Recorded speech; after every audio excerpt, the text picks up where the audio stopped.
Alrighty, ladies and gentlemen, hello and welcome to the 73rd Hexis podcast. Today we're going to be discussing Twisted League, Nightmare of Ashimara, connectivity issues, the Christmas event, and things going on around the game and community over the last month.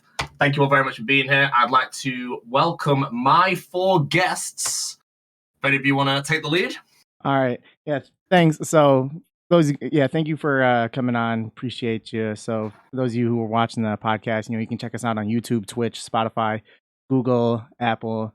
We got a lot of different platforms that we're on. I want you guys to give us some feedback on what kind of podcast length you guys would like to see in the future. We're going to try to keep this one to be around an hour and a half, 2 hours.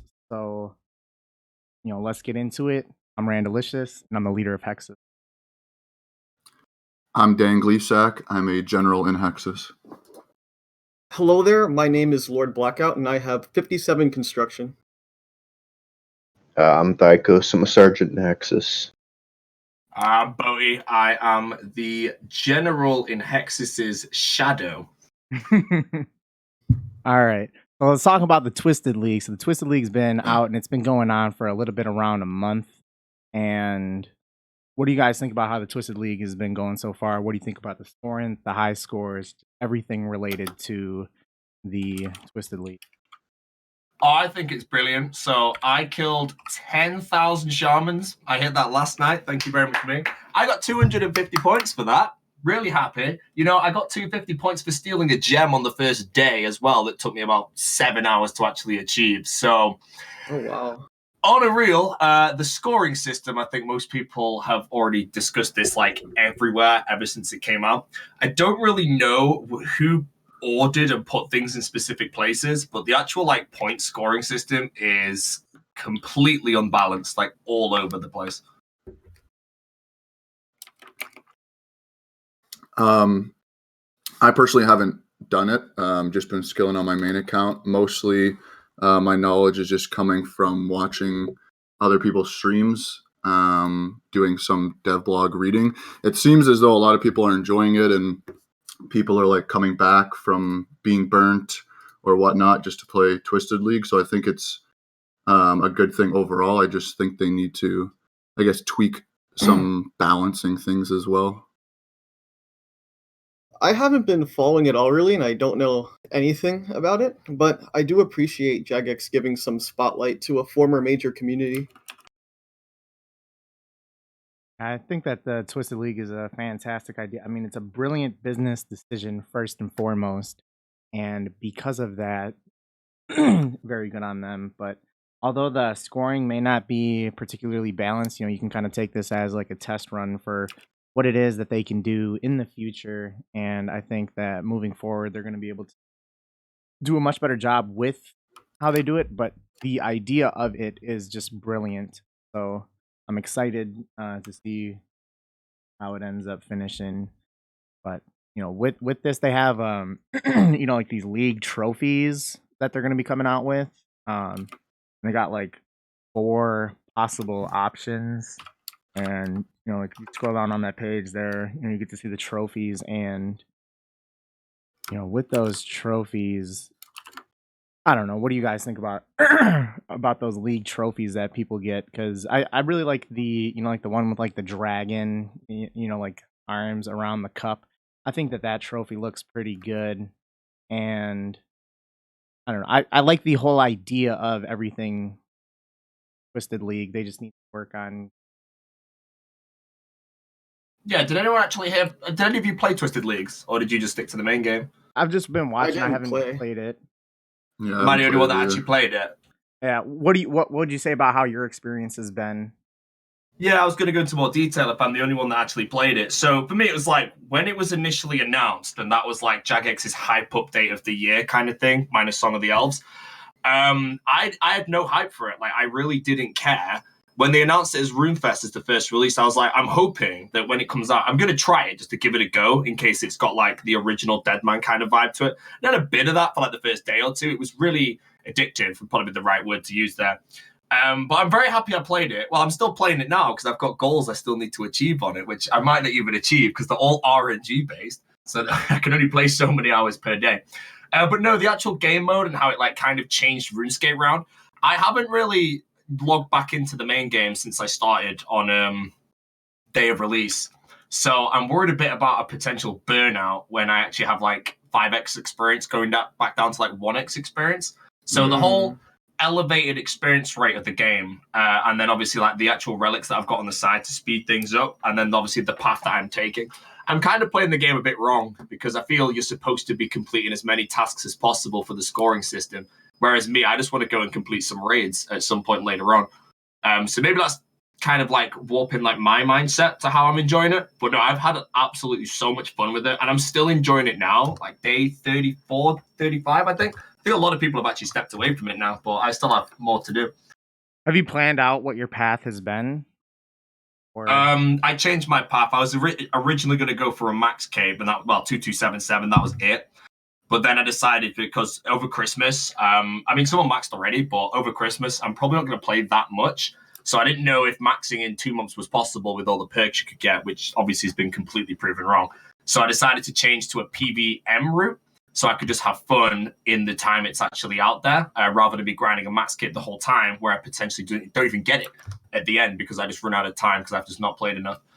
So I made my route, and I've been basically stuck on the Dragon Warhammer part because, like I said, I hit 10k shamans yesterday, so I'm just over double the drop rate. And as soon as I get that, I can then go get a lance from Hydra, and if I go dry on that as well, my time's ticking down. When I've got all that, I can do raids until the last day or until I'm just kind of bored of playing the game mode. But right now, for some reason, I'm motivated to just keep grinding out the items necessary to do a raid as efficiently as possible, where I'm going to get them all, then end up having time to do like 10 raids with it all, and then the servers close. But I'm enjoying it, progressing towards that. So depends how dry I go on these Warhammer, to be honest. Like if I hit 20k dry, I'm probably going to completely burn out and just give up. yeah, that would be quite a dry streak to get for sure. I mean, there has been worse dry streaks in the main game, so it isn't impossible that I can go dry the entire tournament, which made me laugh. At the end of it, I'd hate it while it's happening, but when it happens and it's like day 16th of January, whenever it removes, and I'm like, yep, okay, 27,000 shamans, no Warhammer. Thanks for watching Twisted League, guys. I think I could look back and just laugh at that, but doing it, I'm not going to be happy in the moment, like towards the end, I don't think. Yeah, well, that's very good. I'll jump on. Sorry about the trophies though. Looking at them now, I mean, what do you guys think of how some people see these trophies as like forcing players to participate in the Twisted League, like forcing them to play in order to actually go and get these trophies, even if they don't want to? I don't know. I feel like having them in is fine. You know, what benefit like do these trophies have? That Cosmetic, people I think. forced to get them. Cosmetic only. It doesn't. Oh. Yeah, you know, it doesn't give you any actual, you know, benefit other than being able to show that you did what you did. I don't think it's forcing people. I think that it's nice that it gives people the option. You know, for a lot of people, you know, they're not going to get a lot out of. They're not going to get a lot out of the Twisted. You know, let's say like the people that aren't in the top, you know, 1 to 5% of players. You know, they're not going to get as much out of it. So I think that giving people, you know, a lot of people something to strive for, rather than trying to be number one in a certain thing like points or a skill, you know, this gives people, you know, some kind of reward for putting in the time that they're putting in. So I like that they can get rewards from it as long as, you know, they're cosmetic. You get that and then there's like that little Slayer helmet recolor. I think that it's fine having these different trophies and things like that. And again, it's a great business decision. I think they should keep them like you have to play the league to get them though, personally. Because I was looking at the trophy like dev blog there, and it was saying that you can make them available elsewhere. But like, is that if you didn't play Twisted League, you can still achieve them somehow? Is that what that's saying? Because if it is, I don't really see the point in having a trophy that you could achieve if you actually didn't play the Twisted League. Kind of like the Slayer helm. It said that you can get it without actually getting the points yourself. So I don't know. All the other helms, recolors, you have to get the specific drop because it's not tradable. Yeah, I think the fine line between that is the fact that obviously you trying to get this drop. If you're playing the main game, your account will never reset at any point, so you can passively achieve them all over however long you want. Whereas if you want to get these, you have to go out of your way, not progress your main account to actually obtain these. And I think some people are like, I want to actually be putting my time to my main account. Like RuneScape's already a time-consuming game. You've got to take away, I don't know, an extra 100 hours on this game mode to unlock things. I think upsets a few people. I agree with it, though. I feel like, going back to what Randy said about how you don't have to be at the top, but you'll still get something like the participation reward. I think some people aren't happy about that. I don't really know how I feel, because I was like, yeah, I'm going to get top 1%, no problem. So I'm just going to get this dragon trophy. It's fine. I'm probably not going to get top 1% anymore. So my whole play of this game mode, I'm not even getting the best reward out of it. But it's just like, again, you just have to enjoy playing the game mode. And I'll decide at some point if I decide to just try and rush it out at the end. Yeah, I like it. So, anything to promote stuff like this, I'm gonna always support. Especially, it's cosmetic, so it's not really gonna be impacting, the larger part of the game. So I'm all for it. With they have like all the little things you can spend it on. Very good. Because obviously the tournament it only goes until like January 16th. So once that hits, it's done. So letting people have something to take away from that is good. I know that let's say society has kind of gone to where we're giving people a lot of participation trophies. I was gonna say that too. But I think in this situation, getting some kind of participation trophy is acceptable. I don't really have a problem with it at all. I like the idea of it. But they're saying that you might be using your webcam mic. I don't know if it's picking up the wrong mic on Discord. Oh, is that for me? Oh, God. Yeah. Is that actually? Oh, Jesus. I think it actually is. That's what they're saying. Hold on. Right, sorry, does this sound like way better now? There it is. Oh, God, I was joking in my chat saying I should use it as a joke, and I actually have accidentally done it. Oh, okay, I apologize. Right, now we have the good microphone. Let's go. Yeah. All right. Did anyone have any more to throw in on Twisted League here before we move on? I kind of wish I was more interested in it. That way I know what's happening, because it sounds a lot more interesting than like what B0aty said in the beginning. He said that he wasn't interested, or he wasn't too excited when they announced it, and neither was I. But now that I've learned so much about it just being here, it sounds fairly interesting, and I kind of regret not looking more into it earlier. I think there's because I think a lot of people are the same. They didn't really care for it when it came out. It showed the hype, particularly when Wooks broke his viewer record doing that raid on day 4, I think it was. I think there's a very high chance there'll be another one, but I did think of that with King of the Skill as well, and that just disappeared off forever. So I can see leagues definitely returning, but it is hard to try and beat Zaya as an area, in my opinion. Well, I think that once they come out with the updates to the Nightmare of Ashimara and all the stuff that they're going to be doing out in the Canifis area, I think that once all of that stuff gets put in, I would expect that to be the second place. I would fully expect them to do another Twisted League, and I would expect that location to be the Canifis area.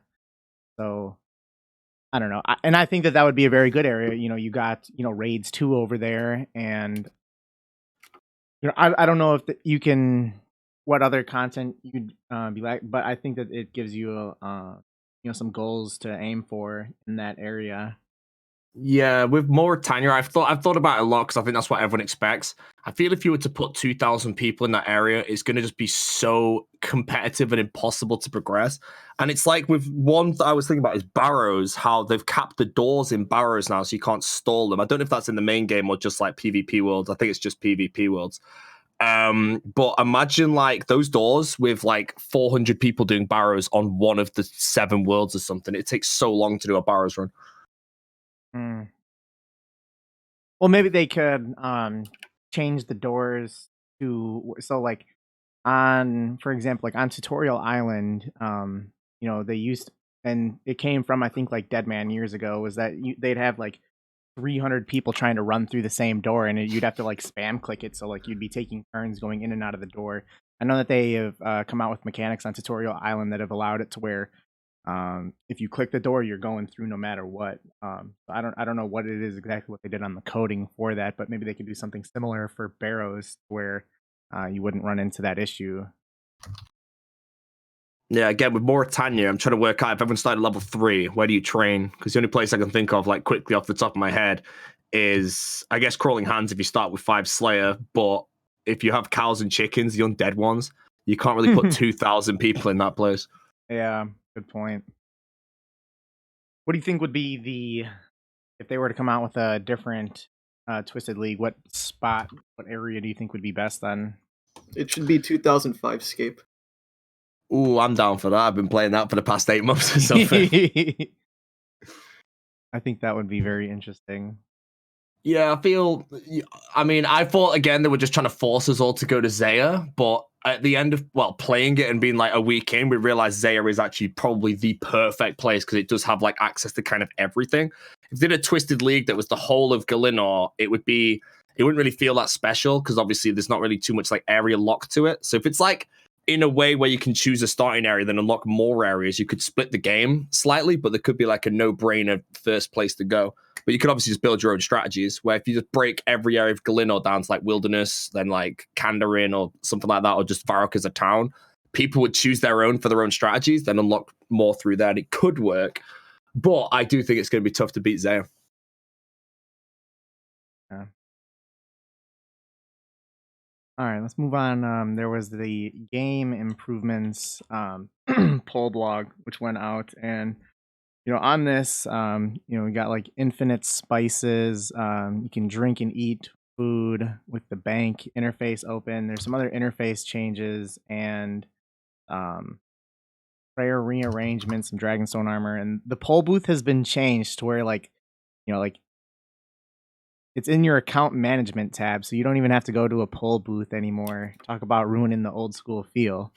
But what do you guys think about everything that went on in this update here? And was there anything you think significant that you like or dislike? The ones that I saw that passed that I liked involved the jewelry box having the previous location option. I think that'll be useful for a lot of people, myself included. And also, of course, now I forget which one it was. There was some that I thought that I was surprised that they actually failed. I think like the spice rack failed, if I'm not mistaken. Oh, the bank interface. I mean, I don't agree with having the option to do things while the bank's open, like eating or drinking potions or gearing. I'm not a fan of that, but obviously it's going to be very nice and I'm going to use it. But yeah, those are the two main things. Opening bank or doing thing while the bank is open, sorry. And then previous location on the jewelry box.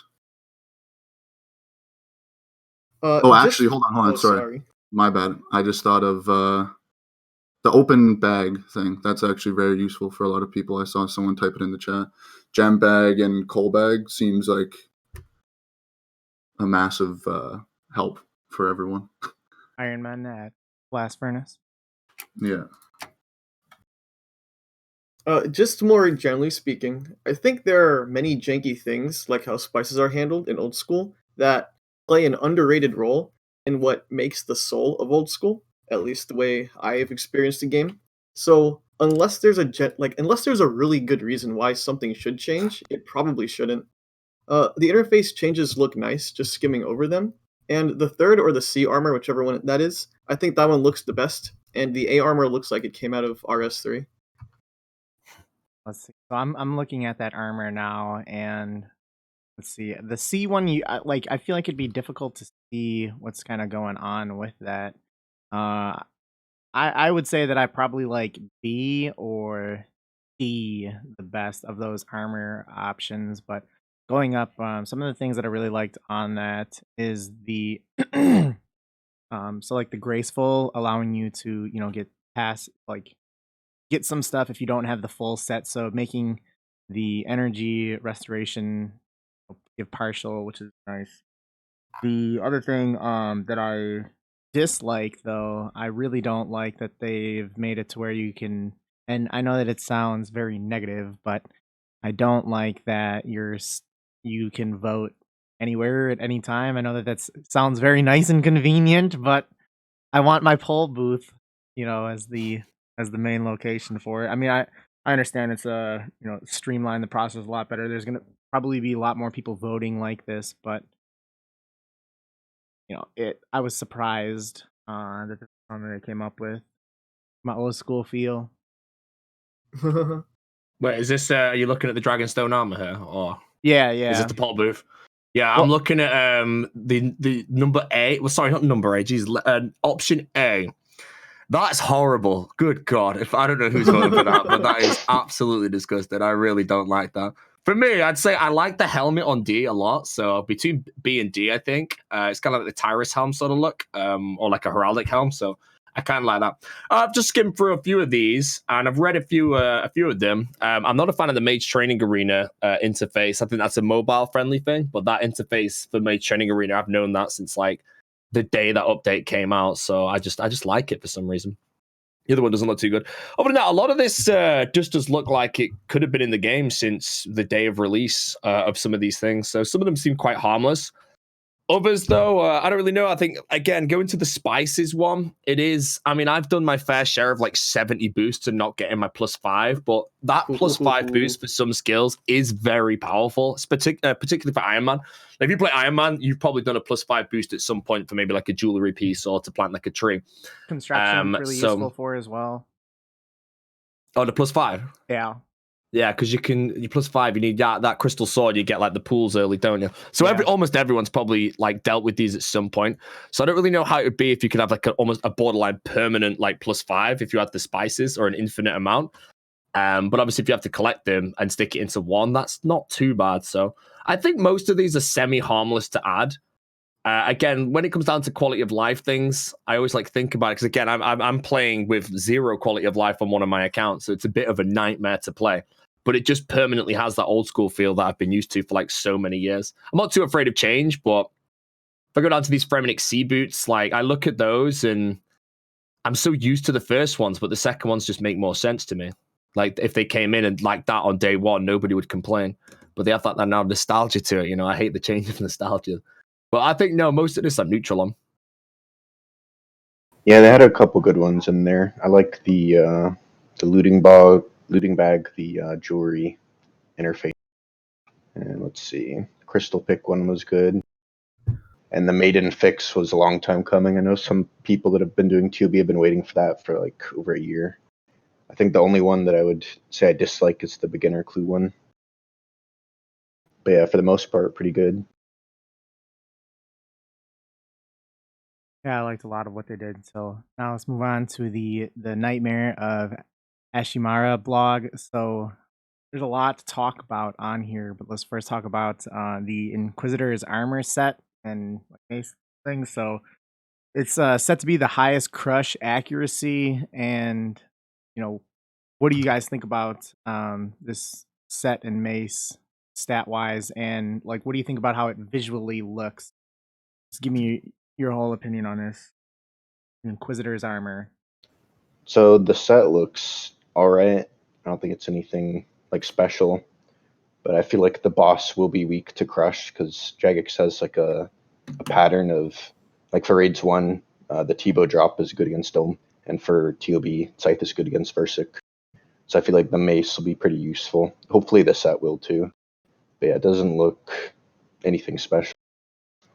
It is It is going to be the one-handed best in slot crush weapon though, so that'll be interesting if it's actually used on the boss. What are some of the areas that it would be like by far best at that you know of?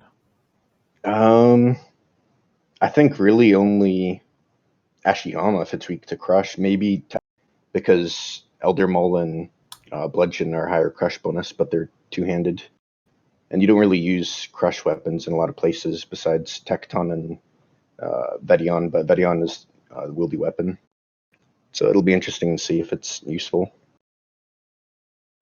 A couple people saying KQ and Gargs, Bandos, areas that it'd be. Cerberus probably too, maybe. People use Yeah, it. well, but how Scythe is good would it best be, in slot like- at a lot of those places. With the Dragon Warhammer spec, could you say that it's useful anywhere where a Dragon Warhammer might be used? Like you could have that as your spec gear. Yeah, because you obviously the Dragon That is Warhammer, true, all you need to yeah, do is that hit accuracy. any positive number, and that extra like crush bonus could increase that so much that your consistent damage of you hitting the hammer to lower the defense over like loads of kills, it could be better to wear that over other armor. Yeah. Like some people are saying that, yeah, you'd replace Bando's with Bando's armor with that armor for D-Warhammer spec. So probably gonna have a lot of really good use then, PVM wise. It'll a bunch of different locations then, so very nice for that. Yeah, I like the look of it. I feel the one thing I don't like about this armor is its best in slot crush. It's capped on a 30 defense requirement. I don't know what you guys think of that, but I feel something like that maybe shouldn't hit such a low defense requirement. Yeah. I'm kind of looking at it and comparing the stats, I would say that it probably should be a little bit higher for sure. I don't know the stats of like a rune, like I guess 30. Let me look up like an Addy plate body stats. Defense wise, trying to look at how they calc it out. So its defense stats are like for the plate of it is pretty similar. It's pretty similar in defensive stat wise to Addy plate body with its like defense against flash. But I would agree, given the attack, but obviously that doesn't give any attack bonus. I would say giving a much higher increase on that, just because the attack bonus it gives would be certainly needed. Yeah, there's also, have you got the Addy armor up still? Yeah. What's on the defense bonuses of this? All of it is 0 magic defense. Like, do you feel with a piece of armor it should have a negative mage defense? So I'm looking here that like the Addy plate gives a -6, and I don't know. I don't think that its defense against magic really is that big, because I feel like as we discussed, kind of like what its uses would be at, it wouldn't really be something that you'd be wielding for an extended period of time to where your defense against magic really matters that much, unless that's something that's very important for the boss that they're coming out with. I actually didn't notice the no negative defense against mage. And it's pretty powerful armor looking at it that way. Yeah, even the mace too. It's like it's exactly the same stats as a rapier, but crush. I think it has plus 95 crush attack, whereas the rapier has plus 94 stab. Has the exact same strength as well. And then the armor is just, it's like crush bandos basically. There's no defense, it's just attack. It kind of looks like Justicar. That's the only thing that I would say in terms of the actual look of it. But yeah, you guys have already kind of gone over where it'll be useful and stuff. It's just best in slot crush. I like visually how it looks, but What? I think the armor is way too powerful to be 30 defense. Yeah, I was going to say, like, what do you guys think of the 30 defense requirement for something? Like, I don't know how good is, if you wear a full piece of armor, like, I'm not too sure the accuracy bonuses on most armor. I normally go strength bonus. This thing, if you wear everything, would have plus 32 crush accuracy. Like, how big is that, truly? Like, a Berserker would be defensive, isn't it? If the Tyrannical ring's plus 8, this whole armor is plus 32. Yeah. Theikos, you're probably best for that, you'd say.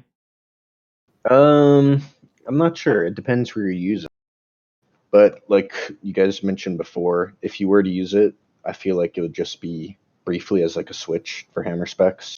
But I mean, it sounds like that's a huge accuracy increase. Yeah, well, the defense level for sure is really low. It's going to be kind of weird that like Zerker Pierce can use this, but if they raise the defense on it, I think it would be all right. Yeah, I'm seeing people say that it's giving Zerkers Bando's armor essentially. Mm-hmm. All right. Let's move on then to the Nightmare Staff, which is just under that. So the Nightmare Staff, it was proposed that it can autocast standard and ancient spells. Has 3 different attachments for it, and one of those attachments allows you to autocast the normal magic spells 1 tick faster than you normally would. Another one allows it to use 50% of the spec attack to hit up to 58 base damage, which doesn't include, like all the potential boosts that you could have, like with the damage increase. And then there's another attachment which uses 75% of the spec, hits up to a 44, and based on what you hit, it will restore your prayer points 50% of the damage dealt, and it will allow your prayer to stack above 99 up to level 120. So kind of like an SGS spec, if you will. But obviously, you can only have one of these attachments on. But what do you think about the staff and the things that they're adding on here? Because I really like the idea of this staff and some of the things they can put on. The does seem to be pretty powerful though. Just 65 magic to equip. But 75 if you have the orb, one of the attachments on. I would say that overall, I like that they're giving it different options because it makes it a lot. Gives it a lot of different potential uses for it, rather than trying to limit it by having these different attachments. I think is great. That way, you're not gonna it won't just be by itself just so powerful where you can pick what it is that you're gonna use out of it. I don't know. I like the idea of it. Yeah, I think the variety of attachments that they offer is interesting. Like the 1 tick faster thing is literally meant for PKers because it only works on normal spellbooks. So people that do like fire surge rushing, stuff like that would be good for that. Having a mage special attack is a long time coming because we haven't seen that. The game's been out for like 6 years now. So it'll be nice to have something that actually has a magic spec. And the prayer one, I don't know, doesn't seem that useful. Might be useful. Yeah, I for feel certain PVMing. Sorry, go ahead. Yeah, the damage one, I think that's the most important. I've seen some clips on Twitter and all that, and most people, when it was in the beta testing, was saying it was like incredibly broken.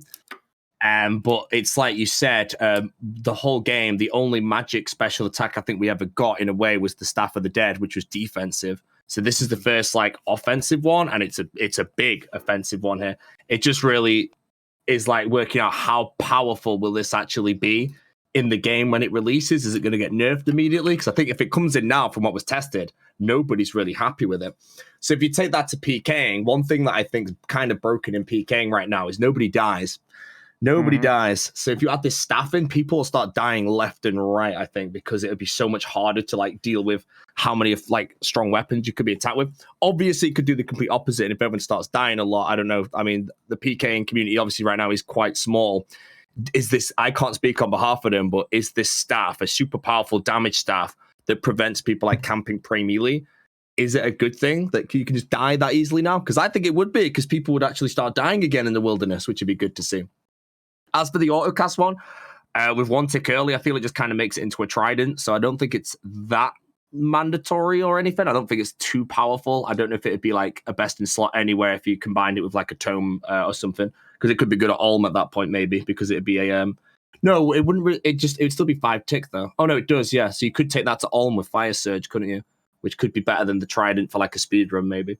As for the prayer one, again, I mean, I think prayer in the game isn't too important now. Everyone really learns how to 1 tick flick, so restoring prayer points would be good for like maybe the Inferno or anything where you've got to marathon some prayer points. But I feel kind of the SGS, I don't really think that one's going to be too good, but it could have its niches.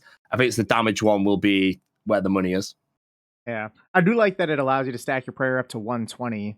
I don't think that you can get your prayer up to that right now. I don't think there's a way of doing that. Correct me if I'm wrong, but Ancient Mace you could do it, but that's obviously pretty crap.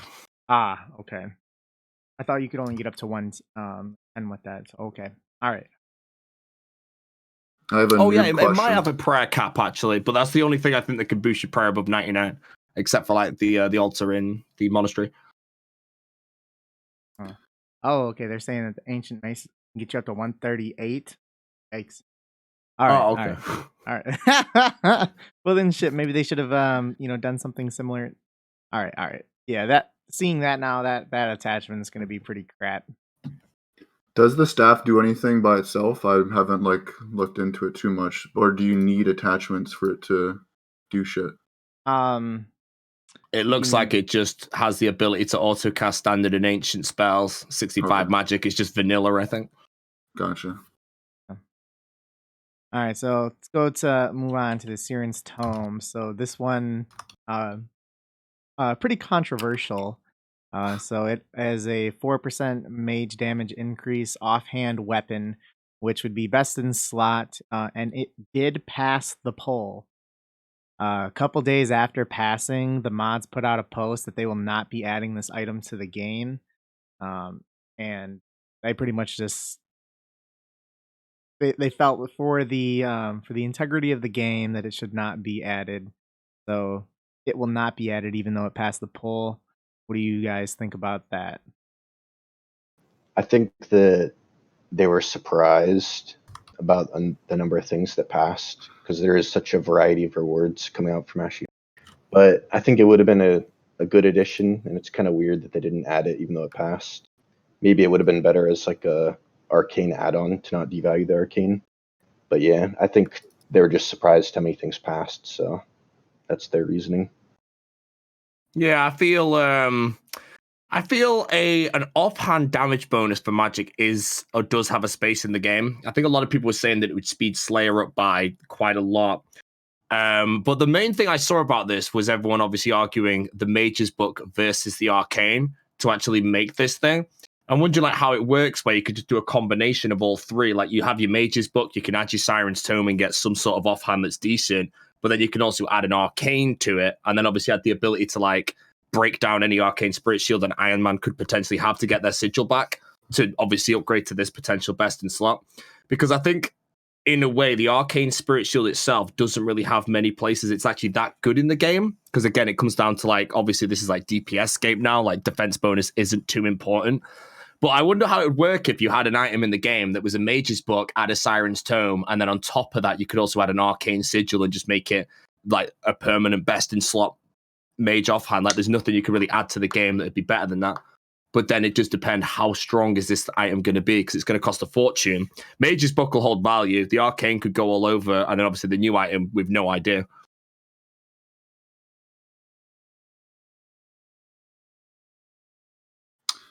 I thought it was like I don't think this has ever happened before. Have they done this before, where something's passed a poll and they've taken it, like not done it?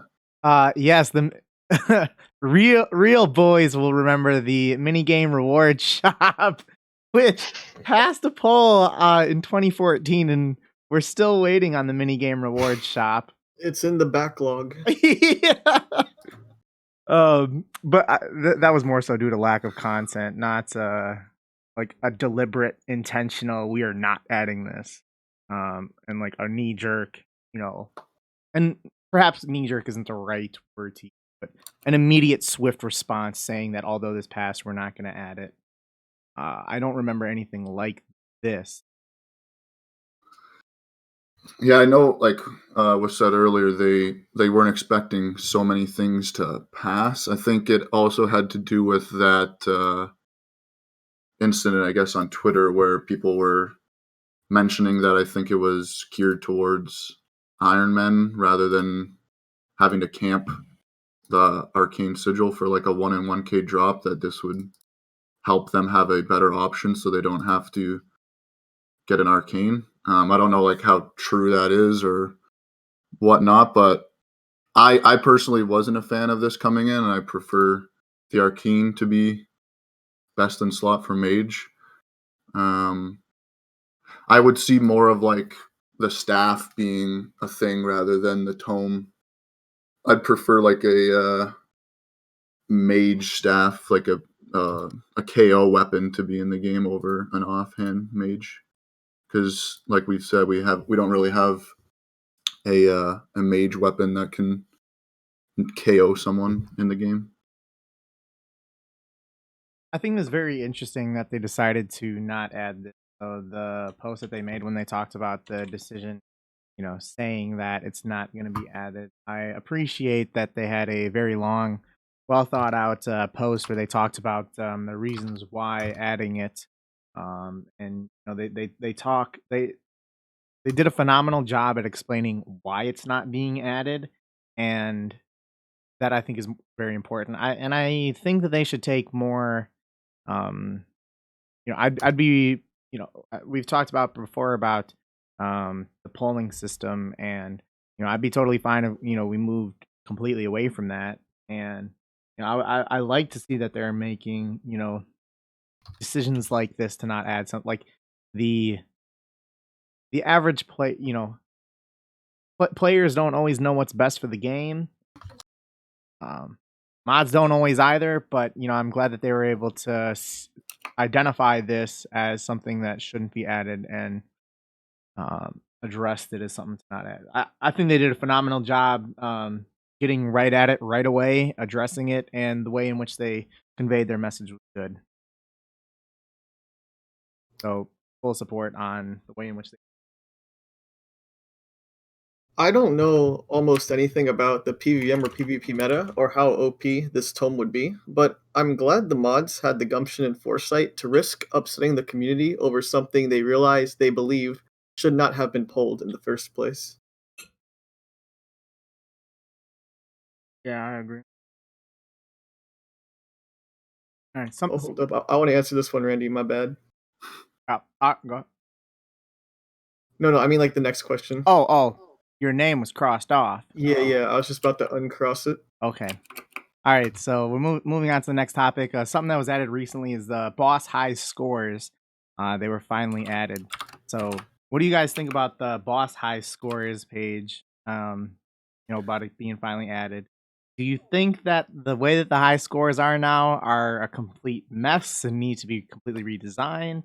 Yes. Is there any of the boss kill counts?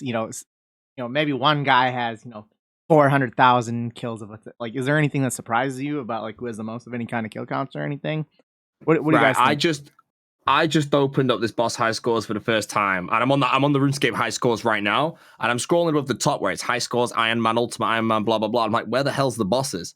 And then I'm clicking this down arrow 16 times to get all of the bosses on screen. I've got to manually click them all to see who's like kind of doing well. So immediately, yeah, I think the high scores definitely need some sort of revamp here, because I thought it was going to have another one at the top next to all these Iron Man modes where it was like bosses, even though it's not a separate game mode. Where I could just scroll down all the bosses and see them more quickly to like who's actually at the top. Other than that, I think the boss high scores itself, I don't qualify for like any of these, but I feel there's a lot of people that literally they play the game to do specific things, and obviously with bosses they might just kill those a lot of the time. So I think it's good because it's probably maybe not motivating, but it's nice for someone that maybe just farms one boss all day because they enjoy it, like probably raids. Where they can actually be at the top. But it really makes you wonder like how many people actually care who's like got rank 1 in a specific boss or top 5 in a boss compared to 200 mils in the skills, or 200 mil obviously in every single skill in the game. I feel skills, people are still tracking those more to see who's hitting them like towards 4.6 bill or something. I had a quick look around a few though. I was interested in Zulrah to see who was number 1 there. Oh god, how many is it? This is disgusting. This guy's literally not left Zulrah since like the day of release or something.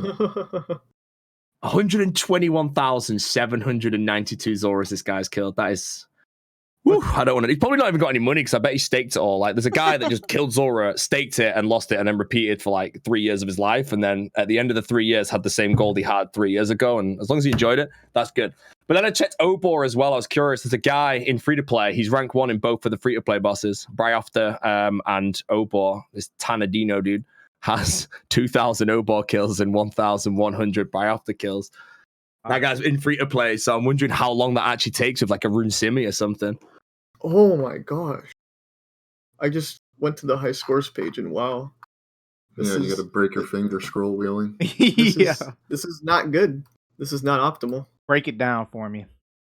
Oh man. Well, I was gonna say I had no opinion on it, but now I have a big opinion. Yeah, it's definitely not good. There should just be like, boss tab, and then in the boss tab you can have like how it works with skills. You have all the skills at the top, and you can like or I don't know, something like that. Something that I don't know. They get paid to figure this out, not me. True. I wonder if the Chinese overlords have seen the high scores page and what they think. But if I had to change one thing about the high scores page, it would just be the name. It's literally high scores as in high, like hello, and then scores. It doesn't make any sense. It looks really like But my old school But- feel. oh, that's old school. Yeah. Oh man. Old Okay, school then way of spelling I'm it. fine with it. But I thought they deliberately, I thought they changed it from high scores to like this form of high scores, and I didn't know No. that. It's always Oh, been man. misspelled. Oh, yep. Wait, is it this way in RS3 too? I'm pretty sure it is. I'm not sure. Right, I'll go check that out. But yeah, that's my opinion. Yeah, like like all you were saying, I think the one reason why my mouse broke last week was from scrolling all through all that shit. It's kind of fucked. Let's simply put, it's just terribly designed.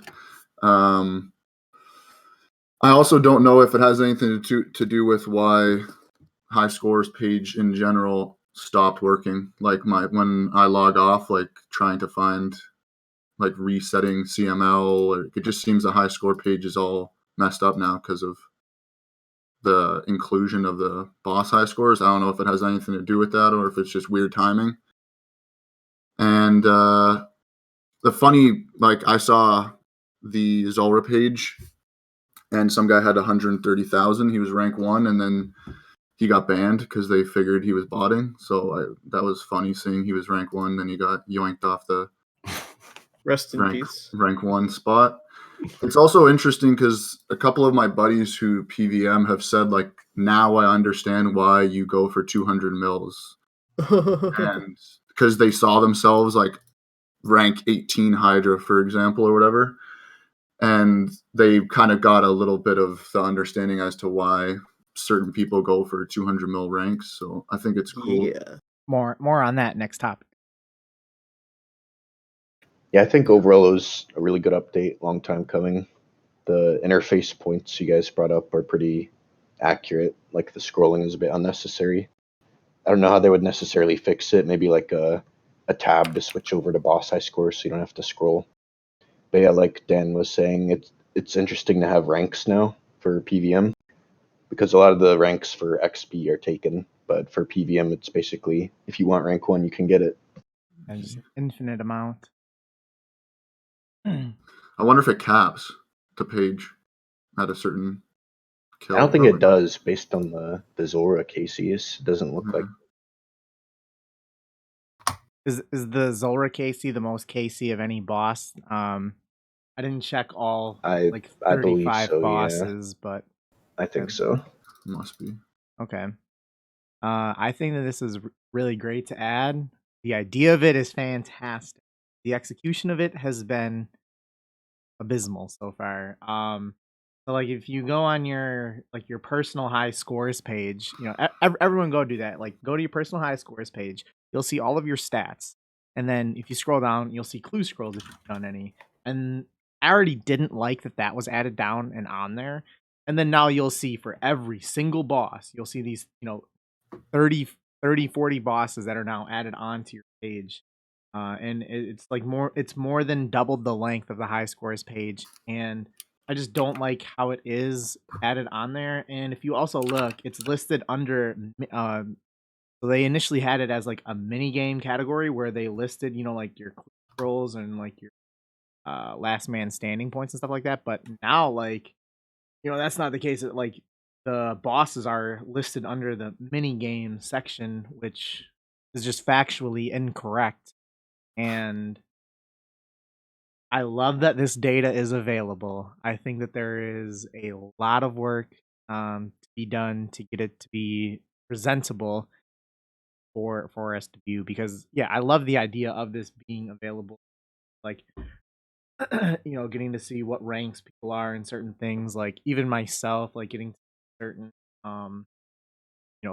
not many, but getting to see like how many I've done. I like the idea of it. But damn, does it look bad? Like, we're gonna like. I've high scored myself. I haven't logged on. I've logged into my account for like 3 or 4 months because I don't have my authenticator right now. I don't have any bosses on my page right now. Mine looks beautiful. Ugh, I'm very jealous. Damn. If you don't kill any either, they won't show up. So just don't kill bosses. There you go. I just really it's more efficient not to play. I just really don't know why the scroll bar on the left hand side with everything on it's a real mess. It's very hard to. I love that it's there. I don't love how it looks. But I was surprised looking at this. There's someone with I think it was like 14,000 COD kills. I'm sorry, he has 15,188 Wintertod kills, which is a lot. You know, that's more than he's got like 4,000 more than second place. I don't know how many kills it is to get 200 mil, but certainly there seems to be a real drop off with kills around like the high 7,000s mark. So maybe that's around how many it takes. Around 7,000 or so to get 200 mil fire making there. But man, 15,000, like that's a lot of Wintertod. I don't know. That's bad. That's a lot. Yeah, must be dry on that pet, I guess.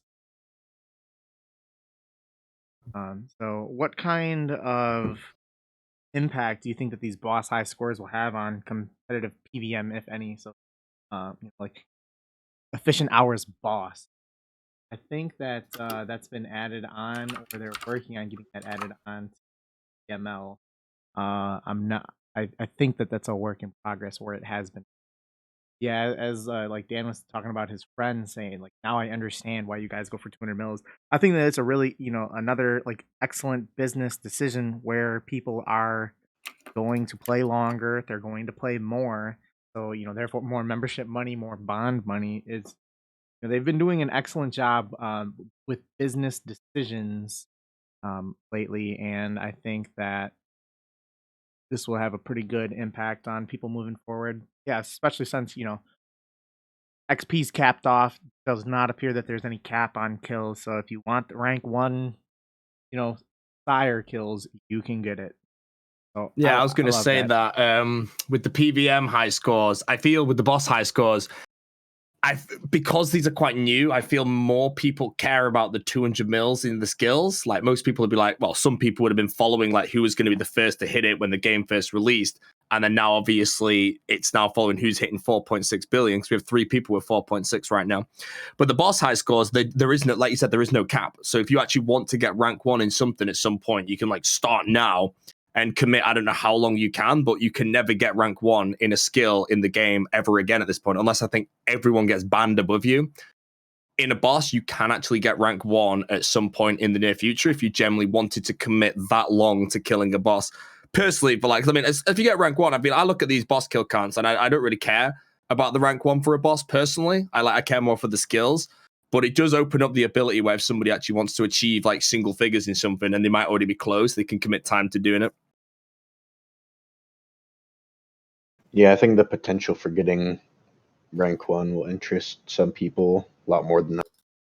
It's also nice that they're going to add EHB to CML. That'll be interesting to see how their rankings turn out on. But yeah, the fact that there's no cap makes it really interesting. Like if you really wanted rank 1, you could. And there's such a variety of bosses too. It's probably not that difficult to get rank 1 in like a lesser kill boss. Really opens up a lot for competitive PVMing, I'd assume. Yeah, I think so as well. I didn't know that you were rank 2 Chambers of Derek challenge mode. Did you know that before the high scores? Yeah. Oh, congratulations. Yeah, that's pretty nice. I did not know you were that high on that one. Good shit. 2001. I haven't even done a single challenge mode at any point. I might do my first in Twisted League if I get my stuff, but I've never actually done one. Yeah, they're pretty fun. You don't have to scout or anything, so pretty chill. Wait, did you do the bulk of those with the old Ice Demon? Yeah, I did. Oh, that's horrible. That's disgusting. Yeah, I think the update for Ice Demon came when I was like 1900 KC. Oh, that literally, I started doing raids and it got like nerfed in like a week. I was so happy. I was there on stream raging about Ice Demons constantly. Jack's like, yeah, we'll nerf it. I was like, oh, thank you very much, mate. Streamer favoritism officially exists when that Ice Demon got nerfed. Yeah. I'm not sure how I feel about the boss high scores having no cap, just because I like it because it gives you, motivation to go for rank 1, but then it's like it's not a permanent lock. So you can just always be passed. It's never like you can't say like Link says like I'm rank 1 first to 200 mil. You can't be like I was first to killing such and such boss or whatever. So it's kind of like a positive and a negative because there's no cap. I don't know if the boss high scores has changed how people are doing bossing now in terms of EHB. Like, I don't know, because maybe it's just because I don't watch that many PVM streams to begin with, but it just seems as though a lot more guys are doing like 3+3 corp or like 3. I've seen one guy killing Calphite Queen with 3 accounts, like 3 alts. It just seems as though it's just becoming more popular to kill them in different ways, or just maybe the timing. I don't know if the boss high scores has had any effect on that, but I like it overall. Seeing the new methods and stuff is cool. Talk about your friend a little bit, who is saying that now he understands. Like, what else did he have to say with that? Anything? Nothing really. Yeah, I think he has like 9,000 Hydra KC, so he saw himself, I think he was rank 18, and it just has given him, I guess, motivation to, because he was going to stop at 10k, and he's like, I think I'm just going to keep grinding it out and see, I guess, how far you can go without burning, killing the boss. I don't know. It wasn't too much like of a conversation. It was just more so of like, a lot of people don't get the 200 mil grind if they're like PVMers. Usually, they'll come in and just be like, I don't know how you do this. You have like something going on in your head. But I guess now they understand how it feels to, I guess, see your time being paid off, so to speak, on the high scores. Yeah, I really like it. For example, like one high scores page that like the high scores page of any player that probably looks the best in the game is for Hey Jace, because all of the PVM kills that he's now racking up post 200 mil all, it makes your account look even much better than that. I'd be very interested to see a future CML update where it combines efficient hours played and efficient hours bossed.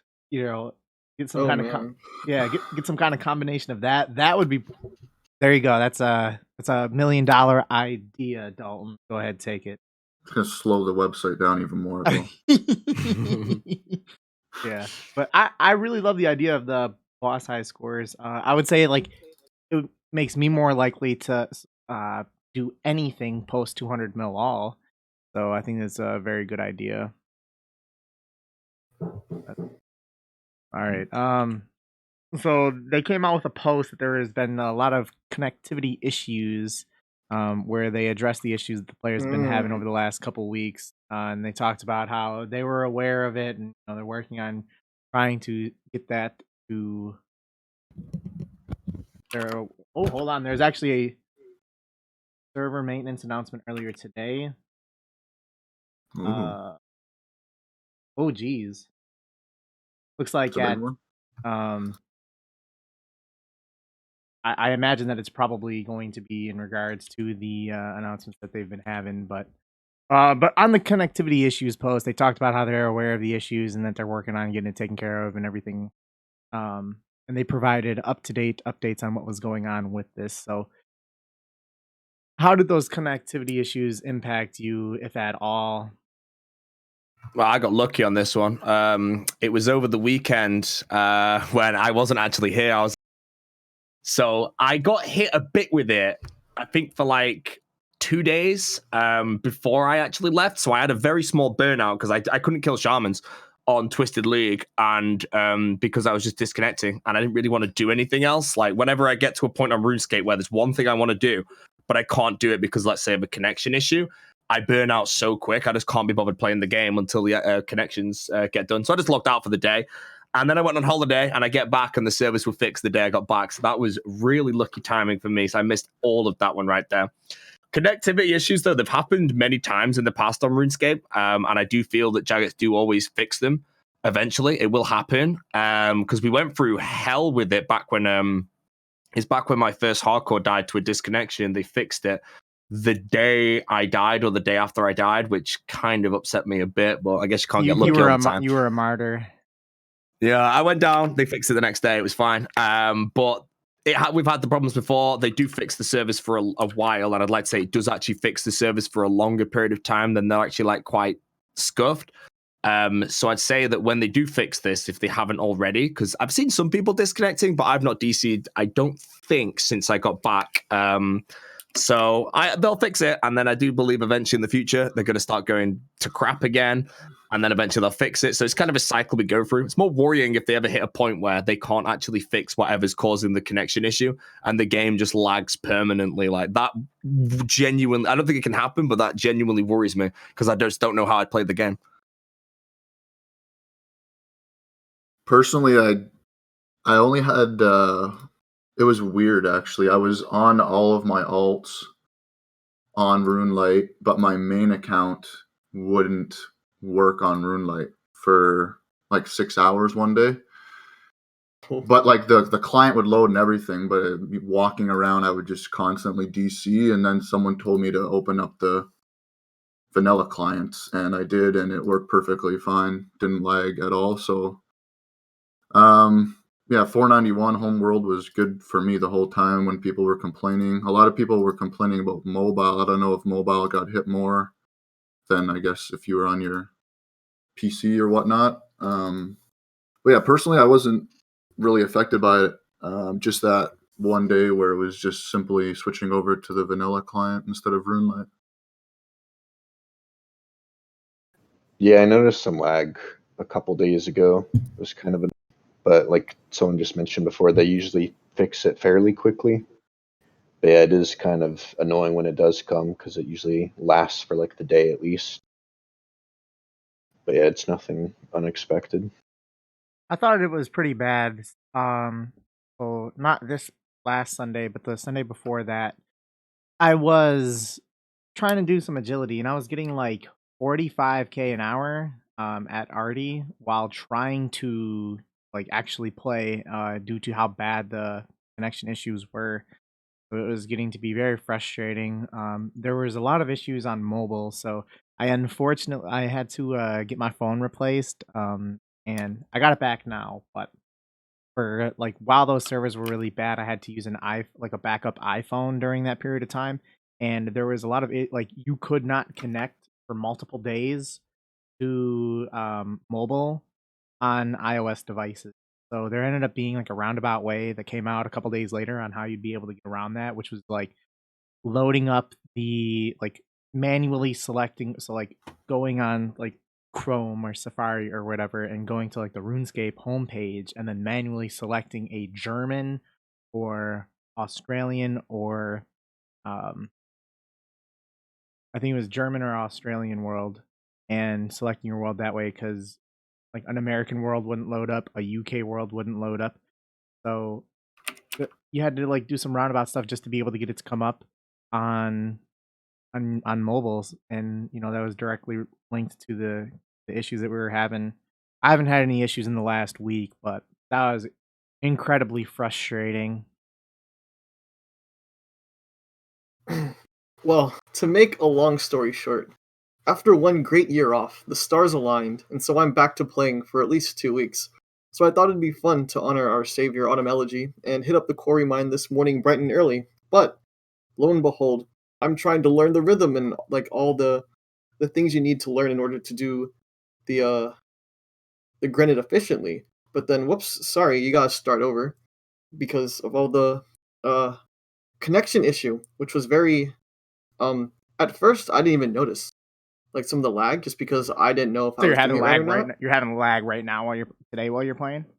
Yeah, earlier I was like, man, oh man, it was not a pleasant experience. But on top of that, I was streaming at the regular time, and so trying to read the chat and respond to it while learning this method, while the lag, it's oh man, Did not it's go well. it's just one more reason why it's more efficient not to play.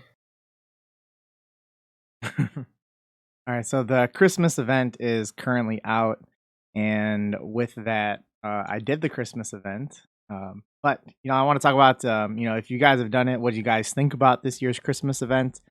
And I'm sure you guys have done a Christmas event at some point in time in the past. What is your all-time favorite RuneScape Christmas event? I didn't do the one that's currently out. I don't plan to.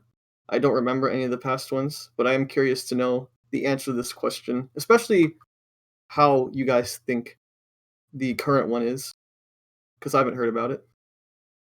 So I did it. I thought that it was definitely lacking compared to the other ones. So spoiler alert, if you have not done the new event, here's some spoilers. Pretty much you gotta free some cooks that are locked in a like a closet, and you get a gnome shield out of it, and it takes like 4 minutes to do. Not really engaging. The majority of it is just skipping chat dialogue and watching a cutscene. That is the majority of it. So I thought that this one was very poor. I think I do not believe that I did last year's event, but I felt that this year's event was just bad. And I wish that they would have been able to put a little bit more time and effort into it. Obviously it's nice being able to get the prizes at the end, but my all-time favorite Christmas event was the one where you had to go to Diego's little shop, where he is like the little underground warehouse thing that he had, and he has like his whole little tool stuff. And I think from that specific event, what you got was like the scarves and the hat. So that stuff was really good. But I don't know. This Christmas event wasn't great. Yeah, I haven't done the event either, but I probably I don't really have a favorite one, but it's kind of interesting to see the troll cosmetic rewards they come up with. like the gnome head Christmas shield. tree one. Yeah, well, the gnome shield too, but like in the previous year, like where you're literally a Christmas tree.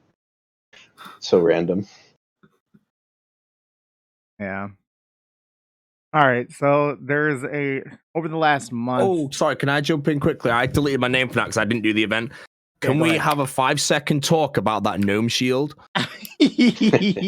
How did that get into the game? Can we get a picture of this gnome shield? Oh yeah. God, you don't want to see it. You just don't. I do want to see it. Here, I'll post. If you scroll up in the voice spam on Discord, there's a picture of it. Here's a picture that I took of myself earlier today. So I'm wearing like the Halloween head, the Santa top. I'm wearing the anti panties, so like you can't actually see my legs, so it just looks like I'm, pantless. Oh. But look at the shield, like it's. Oh man. Yeah, it's a very different kind of reward with how it looks. So how many JMods are on the team now? Oh man, 15-ish, 20. Oh dear. Right around there, I think. But I didn't look at the Christmas poll. I don't know if this reward was specifically polled or if it was just like one question and everything was included in part of that. Well, if this is what the community wanted, then I think they delivered. The community got what it deserved. Yeah. I don't know. If I wanted that type of shield, I would make it look like that. So I can't really fault them.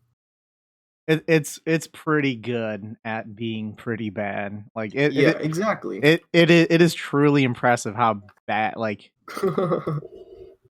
yeah. All right, so I don't personally know a whole lot about this next topic here, but there was a alleged DP dupe glitch that came that was posted about within the last month, and the video. Hold on. Let me just link it here real quick, and I'll post it in the chat. But video has 435,000 views, and was posted a few weeks ago. Trying to show a GP dupe glitch. The video alleges that the dupe brought in 100 bill and brought in, hundreds of trills more than that. I don't know. I don't know a whole lot about this. I'll let you guys talk about it. What do you guys think about this video here? If you had a chance to watch it, what do you think? I didn't get the chance to watch it, but it makes me kind of curious if Jagex is like monitoring where all their GP is coming from. Because if they're concerned enough about gold inflation that they want to introduce gold sinks, it'd be helpful if they knew where the GP is coming in from. But I don't know. But yeah, I'm glad the video got Jagex's attention. But is there like more? Like, is there like a bigger controversy? Is this the video where the dude who made it had like some kind of ego problem, and he was like, "Oh, look, Jagex is trying to shut me down because I know the truth," and all that? Or is that a different video? I think it was the same video you're talking about. I'm not 100% sure. I've only just watched the video and gone off of, I guess, what was shown in the video. Yeah, then that's all I have to offer. I don't know much about it either. Yeah, I watched the video. I think it's a good thing. I don't know if the dupe got glitched. Sorry, it got actually fixed because of that video, or if Jagex had already fixed it before the video actually released. I'm going to say that it was fixed before the video released, because I think Rendy, who made the video, I think he contacted Jagex in advance to tell him about it. So I'm going to assume he only wanted to put the video out. I think he actually said at the start of the video, he only put it out after it was patched, just so nobody could like replicate the actual dupe itself. I don't really know how much damage could have been done, though. Like, if you bring, I've been playing Iron Man basically for the last few years, so I'm not really even up to date with how the RuneScape economy even works right now. So I'm not too sure what would have happened. I just assume every item would have just gone to a ridiculous price. Yeah, I think in the video he said that it started with 10 bill, and then they were able to get it to 100 bill, and then it got patched at 100 bill, and they were planning on just continuing to go to like 10 trill and then 100 trill, and it would have met the RuneScape's full economy within like 5 dupes or something like that. So at least they got it, I guess, before it completely took a shit on the economy. Mm-hmm. The only thing that I don't know how specifically I feel about it is the fact that it was the exact way of doing it was made public. Like, he went into details on how exactly to do it, which, like, how to do it, and resulted in crashing servers. So the same time the video went live is when connection issues arose. So it was like, are people trying to just dupe money and crashing the servers, or like what actually is going on right now with the servers? So that was the, I guess, only thing that I didn't really like about making it public, was the fact that you have like people that want to dupe like 10K, like everyone's just trying to dupe anything they can at that moment. So it probably brought a good amount of people like trying to test it out themselves. Mm-hmm. Yeah, I think they only made it public when they were sure that they had fixed it. I was more surprised that, like, initially, I think the 2 people that did it, they had to log in like almost 2,000 accounts between the 2 of them. Oh, man. So that's pretty crazy that they were able to do that on whatever type of machines there. But yeah, Probably playing on like a dupes like this NASA kind of make. computer. What was that? Probably playing on like a computer that's at NASA. Yeah, they've got some good specs, but yeah, dupes like this kind of make you wonder like what other kind of dupes and glitches are going on under the radar, because I'm sure there are some that won't become public that are well. But yeah, it's good that they caught this one. This is a very, very interesting thing, and I mean, if they wouldn't have been able to get a handle on, like, they would have had, and I know that they've done it before, and I believe that they did this when there was a like some GP glitches going on with like bounty hunter stuff, where they like just reset back a day for the game. So, I'd be real curious what they would do if this went on for, a week with them not knowing. Like, would they just, I mean, they'd have to like reset the whole week. It would be very crazy. What kind of impact this would have potentially had. Good job on it getting to be shut down. So, hundreds of trillion didn't get added in. But it's a very, very in-depth and informative video. And I'm sure that there are, some kind of GP dupe glitches that are out there right now that, aren't as large scale as this, but that people are doing that no one knows about. And yeah, I wonder how it is that they track, because obviously, like if you remember the old Mod Matt K data streams, you'd see like he'd provide information like how much gold is in the game versus like the Yeah. GE value of Where'd like, those go? well, with him. No. By the way, those were very like looking at it like those were really great streams. And I remember I think it was last RuneFest when they talked about they were gonna have a data stream and then they didn't, and they can't they announced something else completely different. I don't know. Let me know if I'm on the right track here. But Well, they the year's not over. no. It was like last like 2018. They were supposed to have like a data stream Oh. and like on like at RuneFest, but they ended up announcing something different, and there was no. Oh yeah, it was bot. They ended up having a bot busting stream instead of the data stream. So those data streams are really good. So I feel like they got to be able to track, where a lot of it comes from. Like because they can obviously see how much GP gets into the game by certain bosses and stuff. But very interesting. Wonder how much of that impacted the connectivity issues that we had. Here you go. This is something Dan added in here. So this is a game update that we had 2 days ago. Old School tweeted out, this fix will address the effects on experience rates of certain skilling methods due to a recent change to autocasting. So Dan, I think you could probably give some more information on this. So once he gives you guys some more info, what do you guys think about it, and what do you think the appropriate action should have been taken? My timeline might be a little off, but I'm pretty sure it was from what I saw, it was Friday night. Some people were streaming 2S2G with a staff. It may have been happening earlier on. This is when I guess heard about it.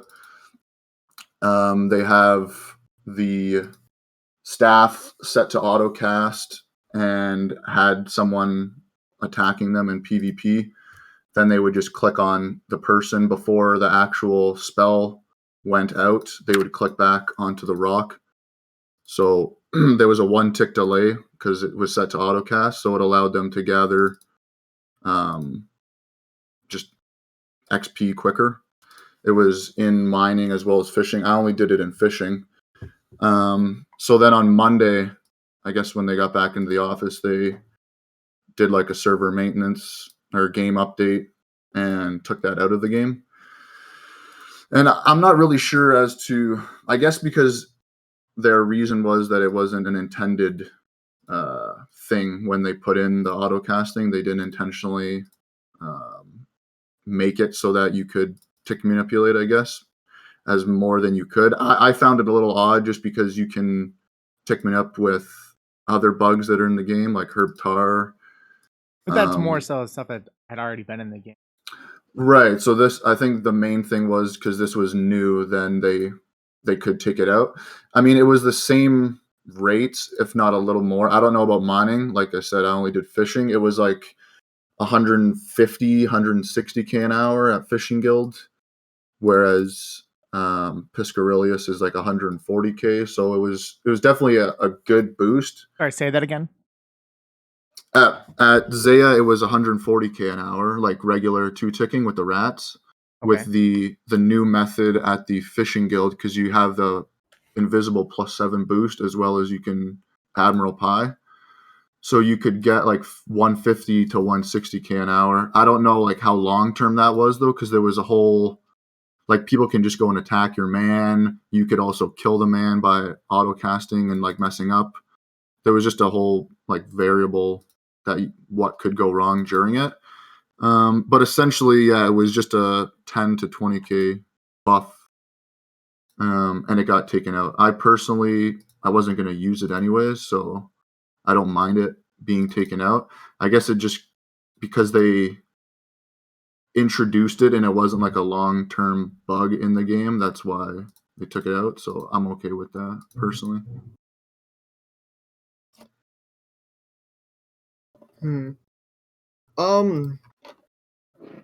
I'm glad that they're more inclined to remove a potentially broken method than to tolerate it for just a bit, because once they tolerate it, they never get rid of it because they fear backlash, I assume.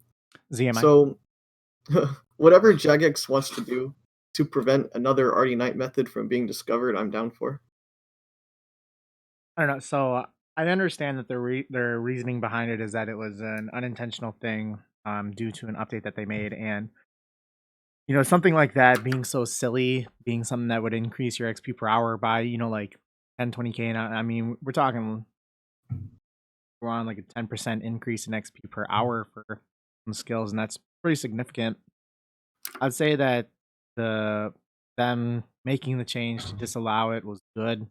I wonder if did anyone set legitimate records with these for like most XP in a day, because I was seeing there's some like recent records set, but they weren't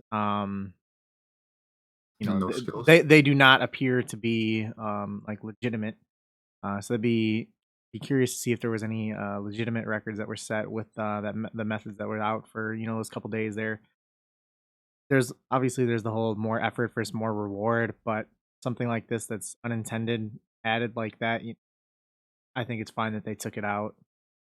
I think that it's a lot easier for them to have these happy accidents that end up becoming like good, balanced skilling content rather than them coming out with their own, developing their own content for it. But I don't know. I think that what they did was appropriate. Yeah, I was kind of neutral to them removing it. Although with the fishing thing, you can still get those XP rates doing bronze starts on a PvP. For the mining, I'm not sure. I've never tried that. But the fishing XP rates, you can still get that high. But yeah, it was brand new, so it's not really much of a loss that they removed it. It probably annoyed some people, but yeah, mostly neutral to it. Yeah, I feel as well, if they actually are willing to remove something like that in the future, if they leave all these, let's say, new tip manipulation methods in the game, when's one going to accidentally discover into the game that's so ridiculously broken that they decide to just remove it for just game integrity reasons? Like if you can learn, someone manages to one-tick woodcut or something stupid like that. If they remove this one, which is basically, like you said, it could still be in the game with a different method, it kind of puts like where the skills are going to be permanently. So all the records that are kind of getting set now aren't going to suddenly get broken with something that's like an insane breakthrough of like experience per hour or something. So it keeps the skills like worth doing. I think it's a good thing. I mean, if you can still do it with a different method, but I like if they do put something broken in the game like that, they're willing to just take it out straight away before it gets like too deep in. Like right now, if they remove tick manipulation in general, like all the herb and tar stuff, it's been in the game for so long, it just wouldn't be right to remove it right now, in my opinion. Yeah, I think them attacking it immediately once they became aware of it was the the best way that they could do it. Obviously we had certain methods that, like for example, like ZMI S running that people did for an extended period of time, and it was there for a very long time, and they were very aware of what it was doing, and then they eventually went off and disallowed trading at that. So shout out to the people who complained about the ZMI trading and paying runners to run S to ZMI, but still ended up having to pay runners for lavas. Like you played yourself. Shh, don't tell them. I like my XP at lavas. But yeah, I think that it's good that they took care of it right away. So they I think over the last month they have made multiple moves here in which taking the game into their own hands. That with the tome that passed the poll and they said, nah, we're not doing this. And then like with this update here, so I appreciate them, using some of using the power that they have to move the game into a certain direction that they want to take it. I'm glad that they're using that. So I can appreciate. All right, so we're starting to get closer to the end of the podcast here. So, this is going to be the last podcast of 2019. But moving into 2020, what are your guys' plans for RuneScape? What are your goals? Tell me what's going on with you. With me, I'm my plan is just to get finish off agility. I have 165 mil right now. I can finish that off sometime in a few months, and then just from that point, then work towards getting like 100 mil mining. And once I hit that point, I'll start paying for running for rune crafting, start working on that. But gonna kind of be hopping around back and forth between the few skills that I have left.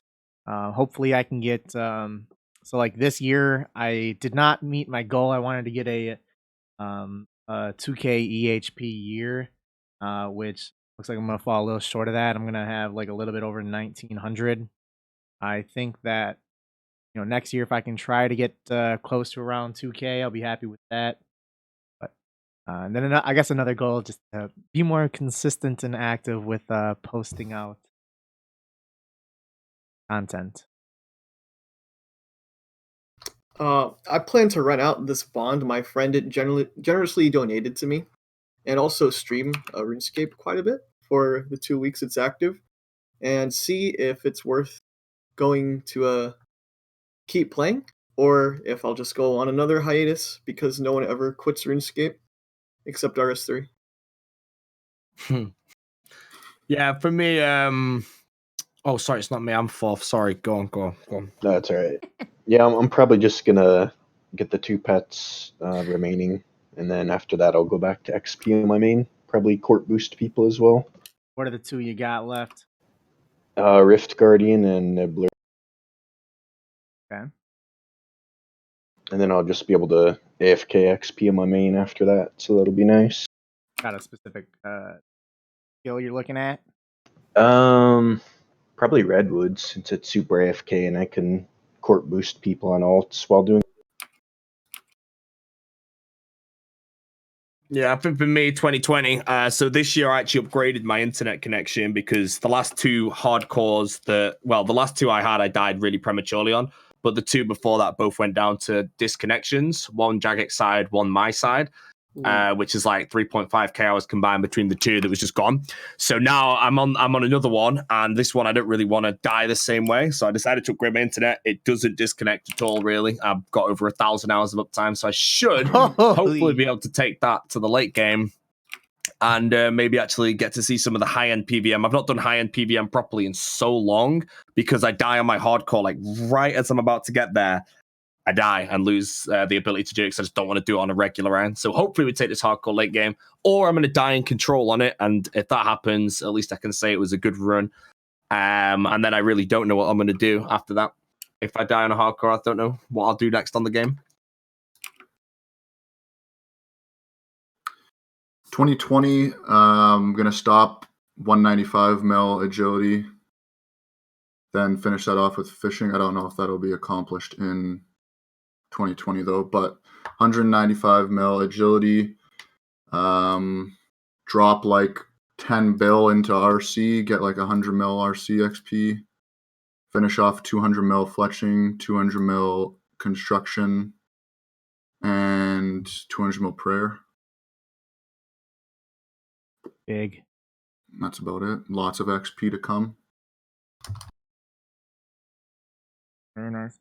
All right, so what have you guys been up to during the podcast? Been training anything? What's been going on? I've been researching some of the questions in advance because I didn't have much time to prepare, but I've been hitting up the redwoods while doing so. Yeah, about the same. I just had to pre-read some of the questions and update myself on how to reply. Other than that, I've been logged out. I didn't really know what to expect, so I kind of just wanted to give the podcast my full attention so I could take part properly. I've been sweating on 4 accounts, agility on 1, hunter on the other, mining on a 3rd, and RC on a 4th, while enjoying a nice discussion with you guys. Sounds depressing. I've just been running arty. I've just been running arty laps. The background that you guys are seeing, that was like a pre-recorded single lap. That way, it doesn't show me misclicking all around here and there. But I've been trying to. So I recently moved from the Prif course to the arty course. I have all the shards that I need for 200 mil mining through Volcanic Mine, and we'll be doing arty for the rest of it. But I'm looking forward to finishing off agility. I'll really miss it, but agility is the best skill. Yeah, it'll be really disappointing when I do lose run out of XP with it. So that's what I've been doing. Yeah, so you guys have been played. It's a pre-recorded lap in the background. Classic. Yeah, I've just been AFKing RC on the main and working on a few alts at the same time. All right. So someone was posing any update on the general search for Hexis. So I'll put a give me just a minute and I'll post. So we are taking public applications for general position in Hexis. We got like a couple days left in which you could apply for it. I'll post it in the chat right here. But we're just looking for 2 people who could possibly fill the role of being a gen in the clan. Not restricted to members only. So if you're watching this, feel free to apply. We'll take a look at and review the application. We want to look for the best possible candidates, so we don't want to restrict the application pool. So the application, I linked the tweet in the Twitch chat, and I'll do it again here. The application's on the document there. Fill that out, send it to us. You can send it to me on Discord, Randalicious, hashtag 1850, or you can send it to the our DMs are open on the Hexis account. You can send the application on there. You got like 2 days left, so if you want to fill it out, so get that in by December 20th. You are interested. Ooh, that's like 2 days. It is. Yeah. Hurry up. Will this podcast be out before then? Yeah, I mean, I'll be like, this one has been streamed, which has been good. Oh, for real? Oh, yeah. Oh, how lovely. I had no idea. Yeah, so this is the first one that since we started doing the podcast again a few months ago, they were all pre-recorded. This one is live. Felt confident enough that I wouldn't make any mistakes in the pre-planning of it. So very good. Won't have to make any edits. This was just so this one is not pre-recorded. This is actually real in real time. Oh, that's fantastic. I would have told people I knew about it if I knew it were live. Oh my goodness. Well. Oh well, I guess. Oh well. All right, so we're getting close to the end of the podcast here. So we're gonna have a just a reckless topic, or I guess not really reckless, but it'll be Star Wars related to talk about after, and that'll be only if you guys want to listen to that. But we'll get to that after we finish like the whole RuneScape aspect, and if anyone wants to leave after that, feel free. But before we get there though, just want you guys go through, give a shout out to your social media accounts. So you can follow me on Twitter, Randalicious or on Twitch, viewing it on Randalicious. Twitter, B0aty OSRS. Twitter, Theikos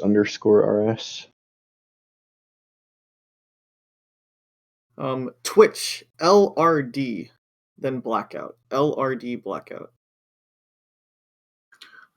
Twitter is @Hexis. Twitch is Dan_Gleesac if you'd like to see some sweaty 4-account skilling streams.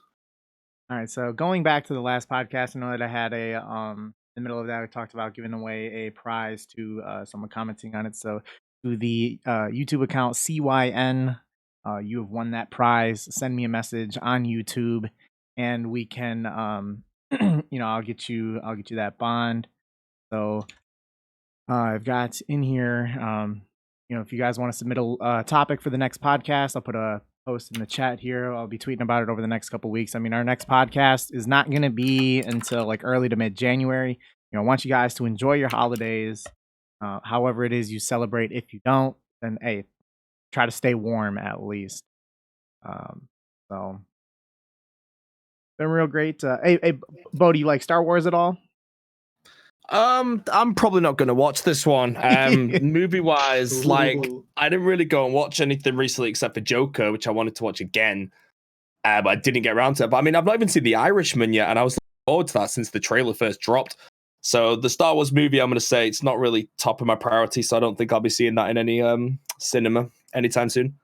All right, so let me just real quick butt in here. So we're gonna be like last hour. We're just gonna talk about is gonna be the upcoming Star Wars movie that releases in a couple days. If you guys came here for the RuneScape discussion, thank you guys for tuning in. But if anyone wants to listen to us as we talk about the Star Wars movie, that'll probably be the last thing that we talk about here before heading out. I know that I have a lot to say, and I think Blackout has a lot to say as well. I don't know if anyone else has watched the new Star Wars stuff, but no, I don't really have any interest in it, so I think I'll jump off now and then in that case, because I've got a stream to do, but I'll do it probably after yours has ended, if I'm honest, so they won't really clash, which is all right.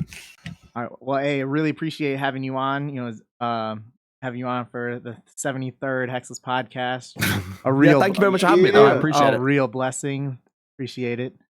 Yeah, I mean, I'll be honest, I don't know how many people you invite on the podcast, but if you ever get offered the chance, like the whole document just has everything you need in one place. So it was dead easy for me to answer things because I just had to click a link and I had everything in front of me, and then I just had to have my own opinion. So that was really helpful. So I like this document. I probably should have read it in advance to the podcast, but no, it's good to go. No, thank you very much for having me, though. I do appreciate that. I hope it's gone well as well. Yeah, thanks, man. And yeah, you got any... and we try to get and I'm gonna try doing this moving forward is trying to get one person outside of the clan as a guest on the podcast. So shout out Sick Nerd. It appears as Sick Nerd hosted.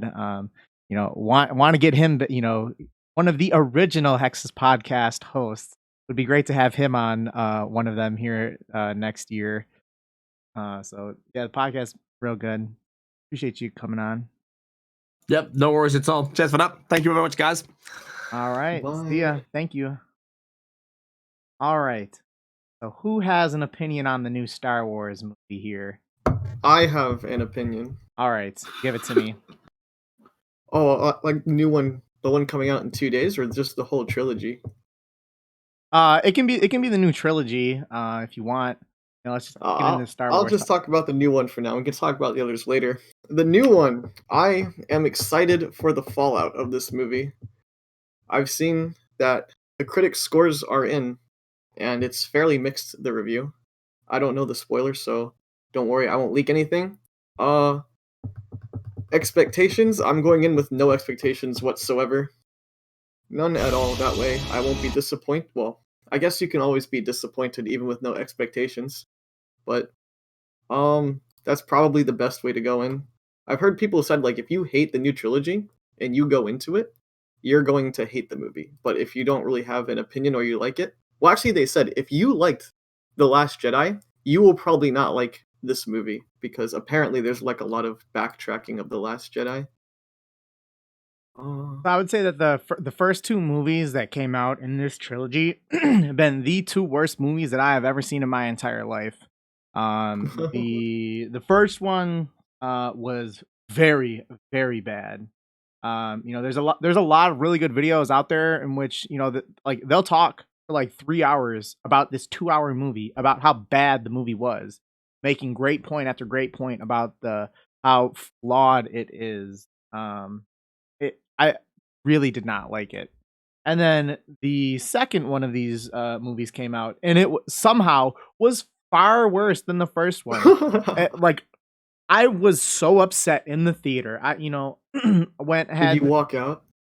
I was very fucking close. But you can't. I'm really looking forward to hating this new movie. I'll say that.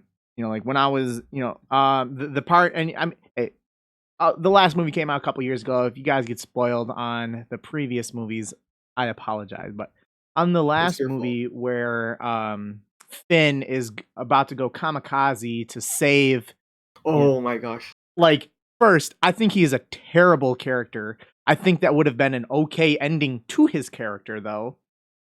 And then this chick comes out of fucking nowhere and saves his life, and then he's like, "Oh, we do what we have for the people that we love." And then she fucking kisses him like that.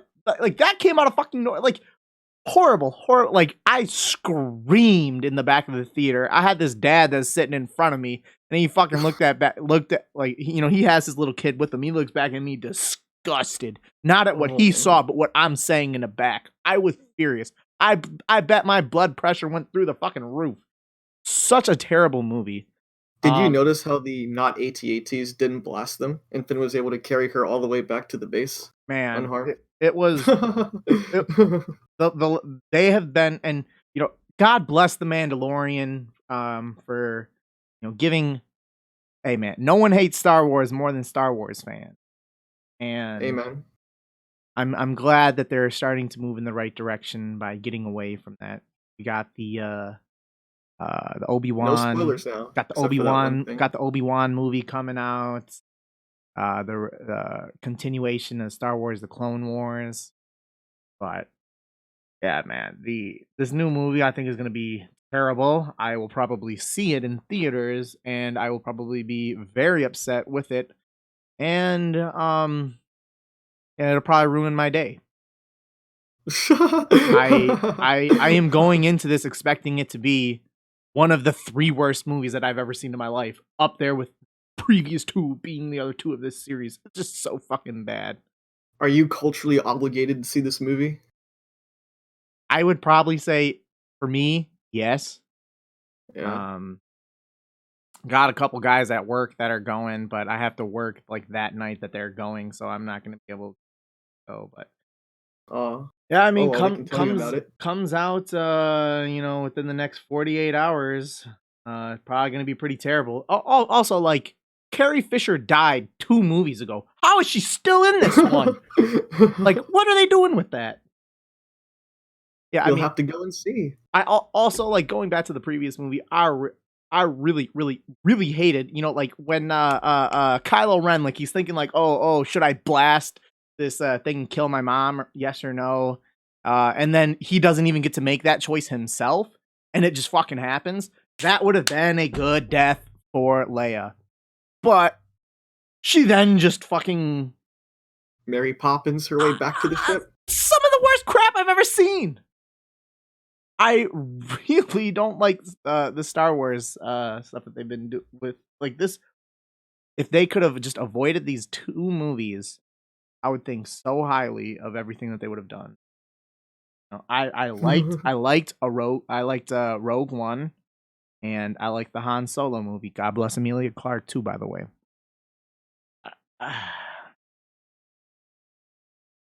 I just don't like this movie, and I haven't even seen it. I'm gonna be pissed off. I'm gonna be very upset the entire time that I'm sitting there watching it.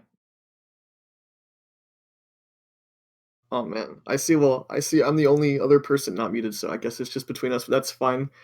I am not a fan of the new trilogy either. I think The Last Jedi is probably the worst Star Wars movie. But I think Attack of the Clones is worse than The Force Awakens. You just have to. My argument is you just have to watch Attack of the Clones and not cringe and not get bored. Like if you can do those 2 things, then you can say The Force Awakens is worse than Attack of the Clones. But my counter to that is that there's argument. So there's a the really sweet lightsaber duel that goes on between Obi-Wan and Anakin and Dooku is very nice, and then also we get to see a little bit of Yoda and Dooku, which that alone far as like the Force Awakens terrible. Like talking about this chick who has no training at all is able to take on a guy trained by a Sith Lord and best him in combat. Not a fucking chance that's happening. That's just poor, terrible writing. Like if you see the way that she's slashing, like she's like tries stabbing with the lightsaber like 7 times in a row during that combat. And he somehow loses. Nah, man. Like just the lightsaber dueling in that alone, is enough to put Attack of the Clones over it. And Padme's looking real nice. Oh man. Well, as far as the lightsabers go, yeah, that Rey beating Kylo Ren is like the stupidest thing ever. Like there's In no the first justification movie, for that. like no justification whatsoever. All right. But I think Attack of the Clones is still worse. I think the lightsaber duel, the only good one, was between Yoda and Dooku. The one with Obi-Wan and Anakin wasn't that great. It was just what, like half the time you can't even see what they're doing because they're in foggy mist because they cut the power source or whatever. And it's just a bunch of close-ups on Dooku and Anakin. And then, yeah, Yoda versus Dooku is like nice to look at, but I'm in the camp that it kind of undermines Yoda's character to like use what his character, what he represents in the Empire as, eye candy. Like it's eye candy nonetheless, but like The Force Awakens has a lot of eye candy. I think The Force Awakens was a pretty good movie the first 20 minutes. When they start piloting the Falcon or whatever, when the Falcon comes on screen, that's when The Force Awakens takes a nosedive. But like the highest point of Attack of the Clones lasts for like 3 minutes, and the rest of it is just schlock. Unless you really love the CGI clone troopers and the big battle, then like if Natalie Portman can save the movie for you and a few minutes of laser sword fighting, then or can save it enough that's better than The Force Awakens, then I got nothing positive to say about The Force Awakens. Nothing positive? Nothing positive. I wish the way in which they would have done with this whole new trilogy is obviously we get introduced to Finn, and I wish that Finn would have been the main character of this trilogy. Like a defected stormtrooper that then becomes a Jedi.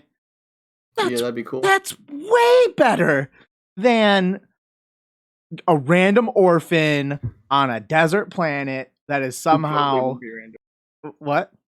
Who probably won't be random. Yeah. Like the idea of having they really messed up Finn. Like I think that he could have been an excellent character had the trilogy centered around him as being the Jedi of the trilogy. That's the direction I wish they would have went into, but yeah, John Boyega could definitely pull it off. He definitely has the acting chops.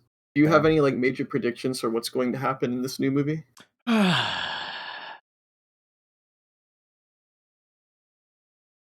No. I'm just it's kind of it really feels like it's gonna be a chore for me. I'm gonna go there, I'm gonna hate it, I'm gonna leave, and I'm gonna talk about hating it for a very long time. Would you be happy if at the end of the movie they introduced time travel? Because that was introduced in the Star Wars Rebel TV show.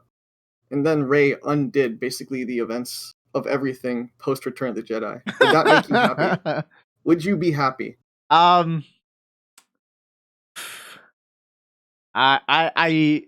do not see any scenario in which I walk away from the movie not pissed off. Wow. I know, like I'm going in expecting it to be the worst thing I've ever seen in my life, which I walked into the last movie thinking that, and it surpassed how bad it was going to be, is what I thought it was going to be. So, yeah, I don't know. At least the Mandalorian's great. Oh man, well that's good to hear. I'm not giving Disney my money until the last few episodes or whatever of the season. So, I can't talk. I'd love to talk about the Mandalorian, but so far from what I'm seeing, it's like above average. I would say it's great so far. I've seen like 3 episodes. I'd say it's real solid, and given where it compares to what they've been doing for the last couple of years, it's like by far the best. Oh yeah, it's the best work that they have done by a lot. How far are you into the Mandalorian episode wise? I have watched every episode. How many is that so far? I think 6 or 7. Oh, okay. But it's really good. Yeah, I'd recommend. It's better than a lot of TV shows that I'm currently like. It's way better than The Walking Dead. It's way better than Fear the Walking Dead, which I still watch. They're terrible, but I still watch them. I'll watch them till the end. All right, if you guys do go out to see the Star Wars movie, leave a comment on this YouTube video about how terrible you thought it was.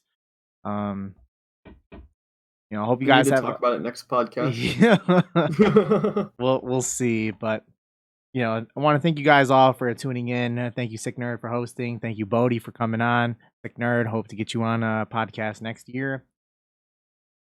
Thank you guys. Hope you guys have a happy holidays. Take care. Be safe. See you guys in 2020 with the 74th Hexis podcast. See ya. Take care, y'all.